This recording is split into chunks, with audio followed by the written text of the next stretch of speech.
గౌరవనీయులు తెలంగాణ శాసనసభ మాజీ స్పీకర్ శ్రీ మధుసూదనాచారి గారు, మాజీ మంత్రివర్యులు శ్రీ దయాకర్ రావు గారు, జనగామ ఎమ్మెల్యే శ్రీ పల్లా రాజేశ్వరరెడ్డి గారు, గౌరవనీయులు ఉమ్మడి జిల్లాకు సంబంధించిన మాజీ శాసనసభ్యులు, జడ్పీ చైర్మన్లు, స్థానిక సంస్థల ప్రజాప్రతినిధులు, 42 డిగ్రీల ఎండ ఉన్నా ఇంత భారీ సంఖ్యలో తరలివచ్చిన నా అన్నదమ్ములకు, అక్కా చెల్లెలకు, ప్రజలందరికీ నమస్కారం.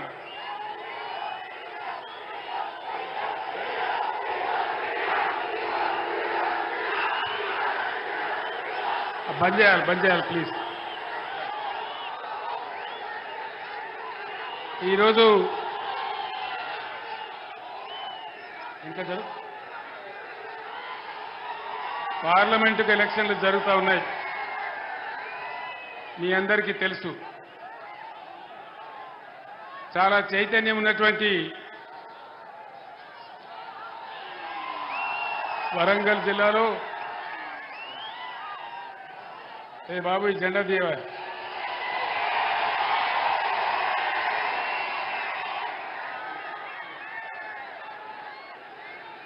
జరిగే ఈ ఎన్నికల్లో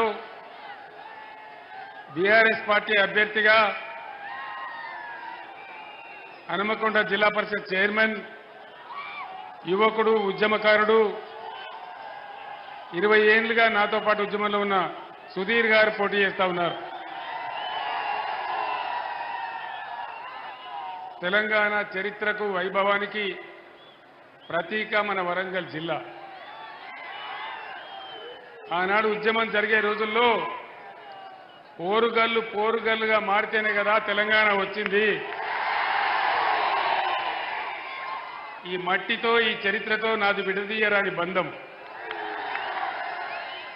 1969 నుంచి విరామం ఎరగకుండా, రాజీ పడకుండా పోరు చేసినటువంటి మన కాళోజీ, మన జయశంకర్ సార్ను తలుచుకుంటే బ్రహ్మాండమైన ఉద్వేగభరితమైనటువంటి ఆవేశం వస్తుంది.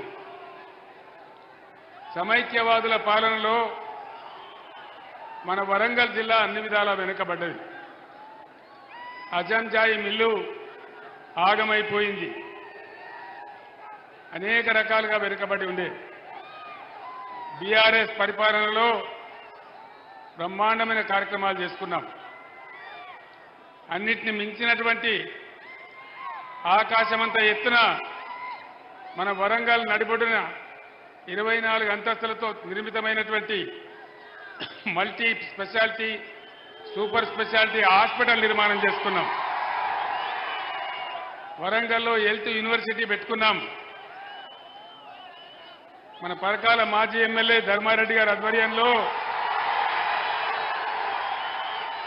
Mega textile, Kakatiya mega textile park తెచ్చుకున్నాం. 5 మెడికల్ కాలేజీలు జిల్లాకు తెచ్చుకున్నాం. ములుగులో మెడికల్ కాలేజీ, భూపాలపల్లిలో మెడికల్ కాలేజీ, నర్సంపేటలో మెడికల్ కాలేజీ, మహబూబాబాద్లో మెడికల్ కాలేజీ, మన జనగామలో మెడికల్ కాలేజీ. కేవలం ఒక్క మెడికల్ కాలేజీ ఉన్న వరంగల్ జిల్లాలో 5 మెడికల్ కాలేజీలు కొత్తగా తెచ్చుకున్నాం.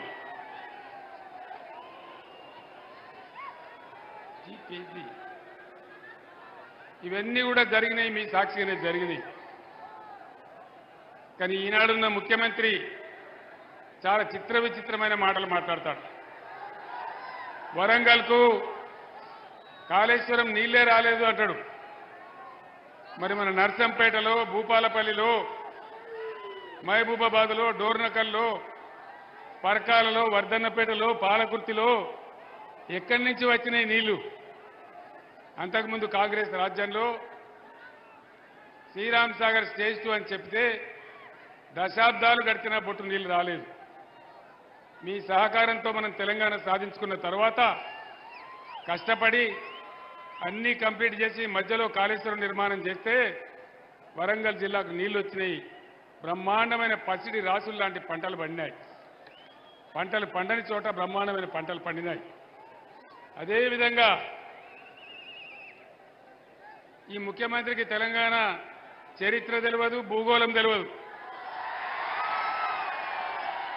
మొన్నెక్కడో మాట్లాడుకుంటూ కృష్ణానది కూడా నేనే కట్టినా అంటాడు. ఎవడన్నా నది కడతాడా ప్రపంచంలో? కట్టినా అంటే సోషల్ మీడియాలో భయంకరంగా ట్రోలింగ్ చేసినారు వాళ్ళందరూ కూడా. ఆ విధంగా ఒకడు కూడా ఏరి కోరి మొగర్ని తెచ్చుకున్నాడు. ఒక ఆమె ఏరి కోరి మొగర్ని తెచ్చుకుంటే ఎగిరెగిరి తనిండట వాడు. మనం ఇలా వాళ్ళ అడ్డగోలు హామీలు చూసి మోసపోయి ఓట్లేస్తే కేవలం 4-5 నెలలే ఏం జబ్బొచ్చింది నాకు అర్థం కాదు. తెలంగాణకు కరెంట్ ఎక్కడ పోయింది? సాగునీళ్ళు ఎక్కడ పోయినాయి? పంటలు ఎందుకు ఎండుతున్నాయి? మంచినీళ్ళ కరువు ఎందుకు వస్తున్నది? గత 10 ఏళ్లలో ఇవన్నీ ఉండేనా? ఇలా ఎన్ని గోల్మాలు అవుతాయి? ఒక్కటంటే ఒక్క హామీ కూడా అమలు చేయలేదు. ఆ రోజు మనం ₹1,00,000 కళ్యాణ లక్ష్మికి ఇస్తే తులం బంగారం ఇస్తామన్నారు. ఒక్కలకన్నా వచ్చిందా? రాలేదా? రైతు బంధు అందరికి వచ్చిందా? రాలే. అయ్యా ముఖ్యమంత్రి గారు, ఇది ప్రజల మాట. నేను ప్రజల మధ్య నిలబడి మాట్లాడుతా ఉన్నా. ప్రతి మహిళకు ₹2,500 ఇస్తామన్నారు. వచ్చినాయా?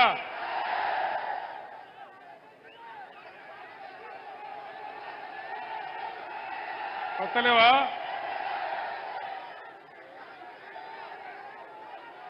పంట పండిస్తే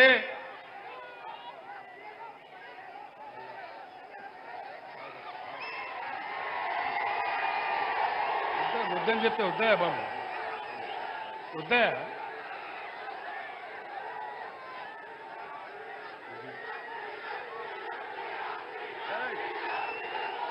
ముఖ్యమంత్రి 2 మాటలు చెప్పినాడు. ఆ రోజు మనం 2 దఫాలుగా ₹1,00,000 వరకు రుణమాఫీ చేస్తామని చెప్పి 2 దఫాలుగా 30,000 కోట్ల రూపాయలు మాఫీ చేసినాం. ముఖ్యమంత్రి మాట్లాడిండు. ముఖ్యమంత్రి ఏమన్నాడు? కేసీఆర్ ₹1,00,000 రుణమాఫీ చేసిండు కదా, ఇక మీరు ఉరుకుని బ్యాంకులకు ఉరుకుని 2 లక్షలు తెచ్చుకోండి, డిసెంబర్ 9 నాడు 10:30 గంటలకే మాఫీ అన్నాడు. 2 లక్షల రుణమాఫీ అయ్యిందా అన్నా? అయ్యిందా? ఎక్కడ కూడా కాలే. అంటే ఈరోజు ఏం జరుగుతూ ఉంది రాష్ట్రంలో? దయచేసి ఆలోచన చేయాలి. ఇంతకు ముందు తెలంగాణ వచ్చిన తర్వాత తెలంగాణ మొత్తంలో కూడా బ్రహ్మాండంగా భూముల ధరలు పెరిగినాయి. రియల్ ఎస్టేట్ వ్యాపారం బాగా జరుగుతూ ఉండే. ఇప్పుడు డౌన్ అయిందా? పెరిగిందా? ఏమైంది? బంద్ అయింది. అందులో బతికేటోళ్ళు వేల మంది అలా రోడ్ల మీద పడ్డారు. హైదరాబాదులో పెద్ద నగరాలలో గత 5 నెలలుగా పర్మిషన్లు ఇస్తలేరు. ఏం కారణం పర్మిషన్లు ఇవ్వకపోవడానికి? తెలంగాణ రాష్ట్రంలో మనం టీఎస్ బి పాస్ తెచ్చినాం. 21 రోజులలో ఆటోమేటిక్ అప్లికేషన్ పెడితే పర్మిషన్ ఇచ్చేయాలి. అది చట్టం. ఇలా ఉన్న ఈ ముఖ్యమంత్రి, ఈ మంత్రివర్గం ఆ చట్టాన్ని ఉల్లంఘించి పర్మిషన్లు ఇవ్వడం లేదు. ఎందుకో తెలుసా? వేరే రాష్ట్రాలలో ఉన్నట్టుగా ఎవడన్నా బిల్డింగులు కడితే స్క్వేర్ ఫీట్ కింద అని కాంగ్రెస్ పార్టీకి లంచం ఇయ్యన్నట.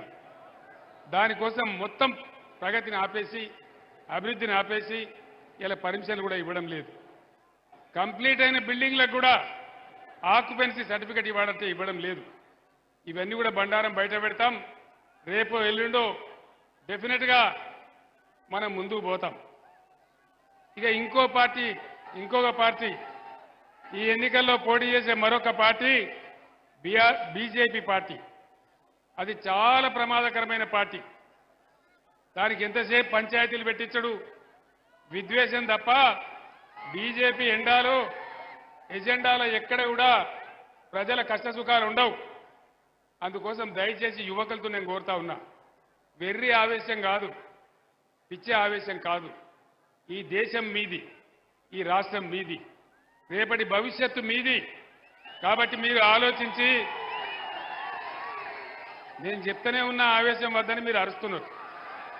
10 నిమిషాలు వినాలి.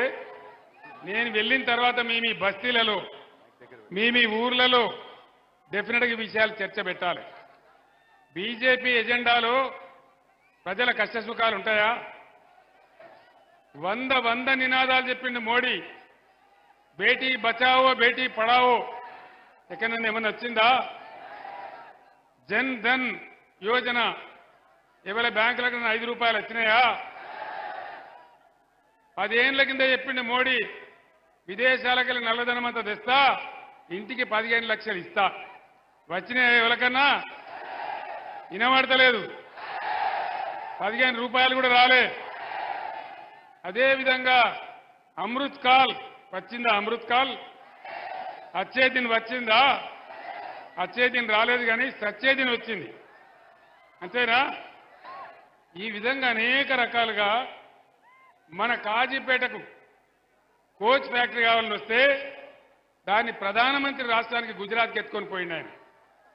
కాజీపేటకు వచ్చేదాన్ని ఇక్కడ బంద్ పెట్టి గుజరాత్ కొనిపోయినాడు ఆయన. అదేవిధంగా గిరిజన విశ్వవిద్యాలయం 10 ఏళ్ల నుంచి మనం 100 సార్లు అడిగితే మొన్న ఎలక్షన్ల ముందు కాగితం ఇచ్చిండు. గిరిజన విద్యాలయం 10 ఏళ్లు పడుతుందా ప్రధానమంత్రికి? ధరల పెరుగుదల, రూపాయి విలువ 83 రూపాయలకు పడిపోయింది. ఏ హామీ నెరవేరలేదు. 18 లక్షల ఉద్యోగాలు ఖాళీ ఉంటే కేంద్ర ప్రభుత్వంలో ఒక్క ఖాళీ కూడా నింపరు. ఇవన్నీ పోను. మళ్ళీ ఇప్పుడు ఏం జరుగుతూ ఉంది? మీరు జాగ్రత్తగా వినాలి, మాట గడబడి చేయొద్దు. మనకున్న ఒకే ఒక్క నది మన బతుకు తెరువు, నేడైనా రేపైనా భవిష్యత్తులో అయినా గోదావరి నది. మీరు పేపర్లలో చూస్తూ ఉన్నారు, టీవీలలో చూస్తూ ఉన్నారు. ఆయన రాజకీయ ప్రయోజనాల కోసం తెలంగాణ గొంతు కోసి గోదావరి నది ఎత్తుకొని పోతా, తమిళనాడుకి ఇస్తా, కర్ణాటకకి ఇస్తా అని మాట్లాడుతూ ఉన్నాడు. ఆలోచన చేయాలి, దయచేసి సీటు కొట్టద్దు. గోదావరి నదిని నేను తీసుకొని పోతా అని బాజాప్తా ఓట్లు పడే టైంలో నరేంద్ర మోడీ రాష్ట్ర ప్రభుత్వానికి నోటిఫికేషన్ పంపించాడు. రాష్ట్ర ప్రభుత్వం ఏం చేయాలా? ప్రాణం పోయినా సరే ఇయ్యమని పంచాయతీ పెట్టాలా. నేనున్నప్పుడు అదే పంచాయతీ పెట్టినా. ఆయనేమో ఎత్తుకపోతా అంటాడు. ఈ శాతగాని రేవంత్ రెడ్డి ప్రభుత్వం ఏమో నోరు మూసుకొని పడినది. ఏం మతలమైంది ఇలా? నరేంద్ర మోడీ ఎత్తుకపోతా అని బాజాప్తా రాష్ట్ర ప్రభుత్వానికి పంపించండు. ఇవాళ ఇతడు ఈ ముఖ్యమంత్రి ఏమో కుయ్యి లేదు, కయ్యి లేదు. ఏమనుకోవాలి దీన్ని? ఇంతకు ముందే కృష్ణానది తీసుకుపోయి కేఆర్ఎంపీకి అప్పచెప్పిండు. ఇలా గోదావరి ఎత్తుకొని పోతా అంటే మూతి ముడుచుకొని కూర్చున్నారు. ఏం కారణం? దాన్ని ఎవరు కాపాడాలి? నేను ఒక్కటే మాట మీకు మనవి చేస్తా ఉన్నా, దయచేసి ఒకటే ఒక మాట మీకు ప్లీజ్, ఒక్కటే మాట నేను మనవి చేస్తా ఉన్నా. ఈరోజు ప్రచారం చేసినట్టుగా, డంబాచారం చెప్పినట్టుగా నరేంద్ర మోడీకి కూడా 200 సీట్లు దాటే పరిస్థితి లేదు. వార్తలు వస్తా ఉన్నాయి ఈరోజు పేపర్లలో, మీరు కూడా చూస్తా ఉన్నారు.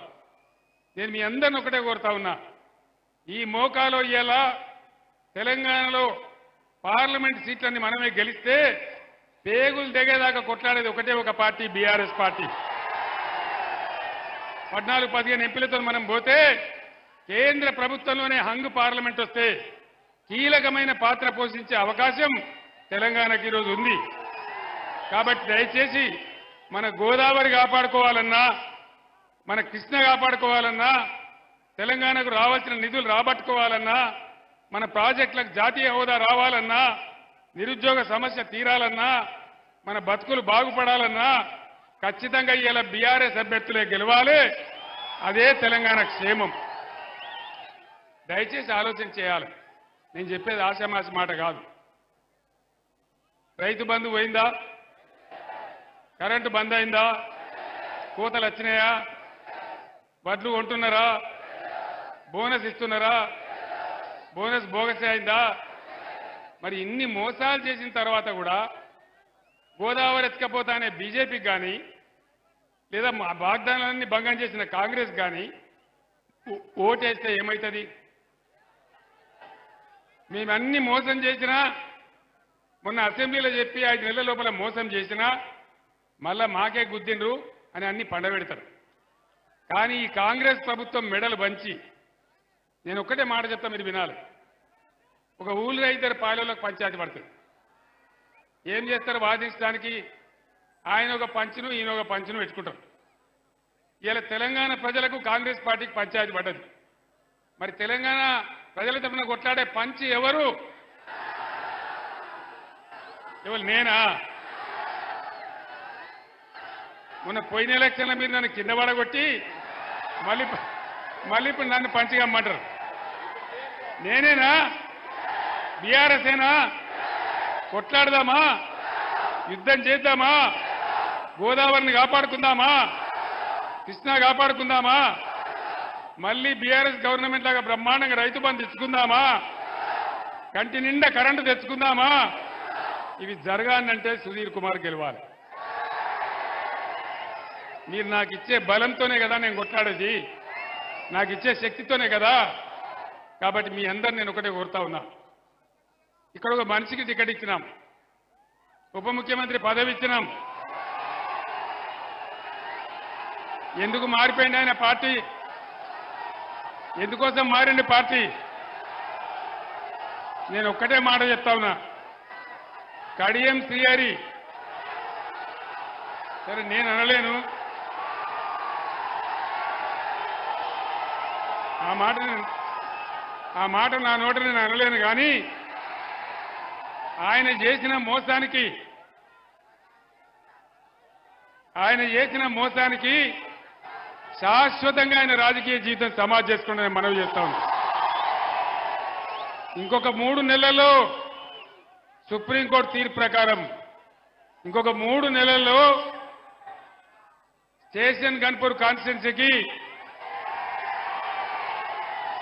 బై ఎలక్షన్ రాక తప్పదు. మన రాజయ్య ఎమ్మెల్యే కాక కూడా తప్పదు. మీరు రాసి పెట్టండి. నేను చెప్తున్న జరగబోయే సత్యం. ఖచ్చితంగా 3 నెలల్లో బై ఎలక్షన్ రాక తప్ప స్టేషన్ గన్పూర్కు ఇదే రాజయ్య గారు ఎమ్మెల్యే కాక తప్పడది నేను మనవి చేస్తా ఉన్నా. ద్రోవులకు చెప్పే గుణపాఠం అదే. रियासत तेलंगाना के जितने हमारे मुसलमान बुजुर्ग हैं, मुसलमान भाई बहन हैं, आप तमाम लोगों को मैं सलाम करता हूं और आपसे अदबन गुजारिश करता हूं, प्लीज आपसे अदबन गुजारिश करता हूं कि आप बीआरएस के कायदे को वोट देके जिताइए। ये बात इसलिए मैं कहता हूं, मैं जिम्मेदारी से कहता हूं। मैं कह रहा हूं, जब तेलंगाना रियासत के लिए लड़ रहा था, जद्दोजहद कर रहा था, कई बार मैं वरंगल में आया, कई बार मेरा तकरीर हुआ, बड़े बड़े जलसा भी हुए। हमेशा मैं कहा हिंदुस्तान को एक सेक्युलर देश बनकर रहना चाहिए। हिंदुस्तान सबका देश है, किसी एक का नहीं है। और उस दिन मैं कहा, लोग कितना भी धोखा कर रहे थे, उस समय के वजीर आला लोग हमारे तोड़ने का कोशिश कर रहे थे। मैंने कहा अल्लाह के घर में देर है लेकिन अंधेर नहीं है, और अल्लाह का करम हुआ, हमको तेलंगाना हासिल हुआ। और तेलंगाना हासिल होने के बाद 10 साल बीआरएस के हुकूमत में माइनॉरिटी डेवलपमेंट के लिए हम कितना काम किए आप लोग जानते हैं। रेजिडेंशियल स्कूल कितना हम कायम किए, कैसे हमारे बच्चों को, खवातीनों को वहां पढ़ाई मिल रहा आप जानते हैं। और उसी के साथ साथ मुसलमानों के खदर में हिंदुस्तान में पहली बार किसी ने दिया हमारे मौजमों को, हमारे इमामों को तनख्वाह, तो सिर्फ केसीआर सरकार था। पूरे इंडिया में किसी ने भी नहीं दिया था। और इस प्रकार से रेजिडेंशियल स्कूल बनाए, 12,000 करोड़ रुपए खर्च किए, अकलियती बहबूदी के लिए कई काम किए। मैं आपसे एक ही गुजारिश करता हूं, बीआरएस एक सेक्युलर तहरीक है, सेक्युलर तहरीक ही रहेगा। कितना भी कोशिश करे कोई भी, मेरे बेटी को जेल में डाले आज, आप लोग जानते हैं, ये बीजेपी सरकार, ये गद्दार सरकार, फिर भी हम नहीं डरे। जिंदगी जब तक है हम सेक्युलर ही रहेंगे, सभी का हिफाजत करेंगे, सबको साथ लेके चलेंगे। कहीं वहम में आज जंग है बीआरएस और बीजेपी के बीच में।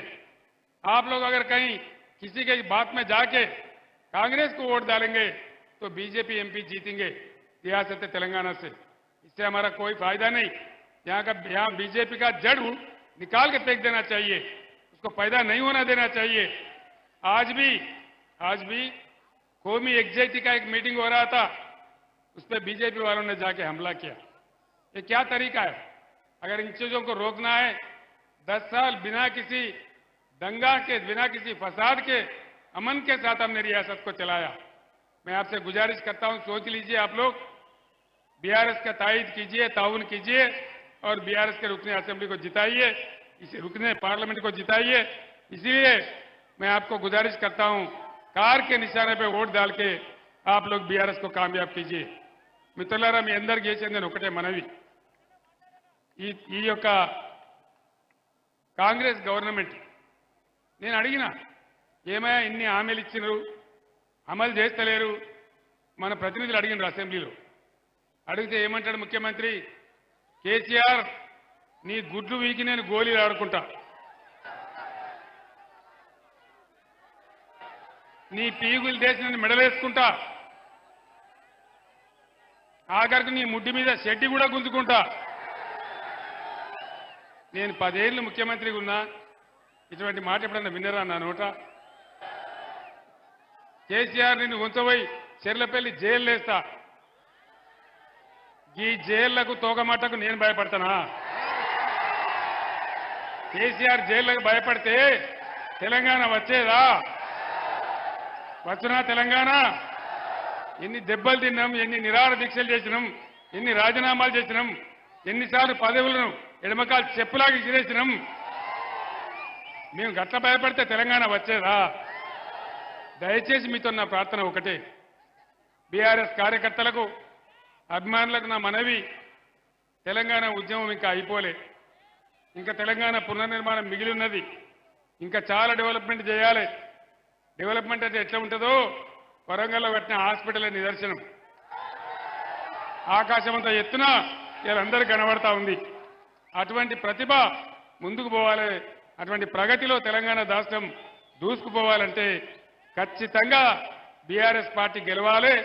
మే 13 వరకు ఇదే ఉత్సాహాన్ని కొనసాగించి చైతన్యం ఉన్న ఈ వరంగల్ గడ్డ మీద గులాబీ జెండా ఎగరేయాలని ప్రతి ఒక్కరిని కోరుతా ఉన్నా. ఇంత ఎండ ఉన్నా లెక్క చేయకుండా ఇంత భారీ సంఖ్యలో మీరందరూ తరలి వచ్చినందుకు మా అన్నదమ్ములకు, అక్కా చెల్లెలకు ధన్యవాదాలు తెలియజేస్తూ, జై తెలంగాణ, జై తెలంగాణ, కారు గుర్తుకే, కారు గుర్తుకే, జై తెలంగాణ. ధన్యవాదాలు.